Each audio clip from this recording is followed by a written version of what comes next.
Hey everyone, this is Clossi, and today I'm going to be going over some common mistakes that I saw on flyordie.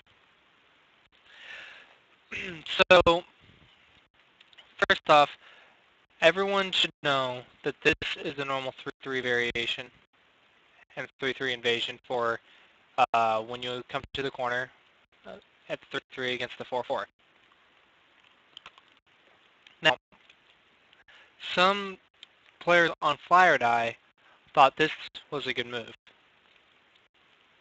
The reason they thought this is because when black goes here, white fixes, black fixes, white has 1 point more in the corner than he did in this variation. The problem is black's correct response is to just come here, and now when white takes a sente like he's supposed to, when black comes right here, white has to fix. So black can get this move right here and sente, because if white doesn't do that, there's problems with the life and death.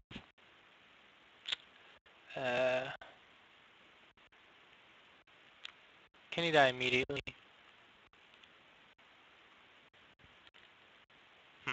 Maybe not. Point being, though, there's so much Aji in here. Like, for example, what if I just do this? Here, here, here, here. Now this is dead. So, might have to go here.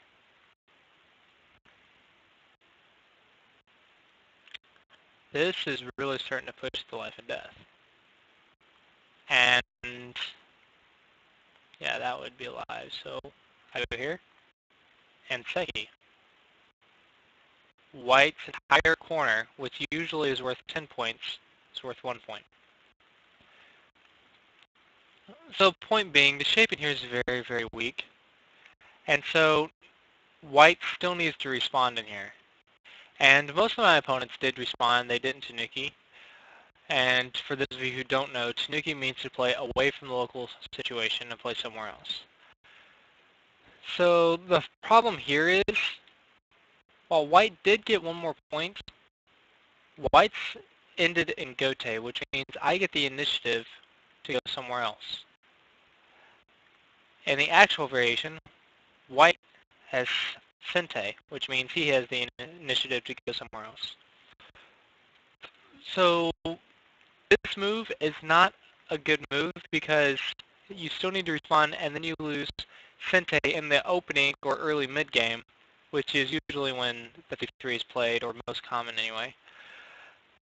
And losing the first move on the rest of the board for 1 point is highly invaluable. You can't play this way because one move can be worth up to 15, maybe even 20 points. And you lost that 1 free move just for 1 extra point, so it's not good. Just connect here. Another mistake I saw was they pushed 1 more and then this. This is not good. So to explain why this is not good, first let's go into why is this bad for white. We all know this is bad for white because black's getting super thickness on the rest of the board, white's getting 1 point at a time.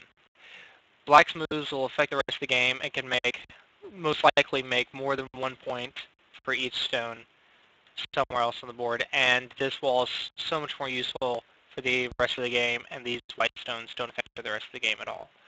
So obviously this is bad for white and good for black. So why then do we not just stop here and go here? Because this corner is alive. When black goes here, this corner is alive. Here. The reason is we don't want black to get this turn in Sente. Because if we do this, and now when black turns, this corner is still alive. And because it's still alive, now we don't have to respond to this move. So black won't get this turn in Sente. That's why we push this 1 extra move right here. Right here. Pushing, again, is just making black extra thick for no good reason. So this extra push is not good. You only want to push 1 time I guess that'd be 2 times. You only want to push until that turn is no longer sente, and you can apply this at other aspects of the game too. Situations like these come up fairly often in many games. So if you see a situation where you're on the second line, don't continue pushing after you've fixed black's turn. You only push until your opponent's turn is no longer sente. Well, that's about it for this. It's a short video, but I wanted to mention these mistakes. I hope you enjoyed, and I will see you next time.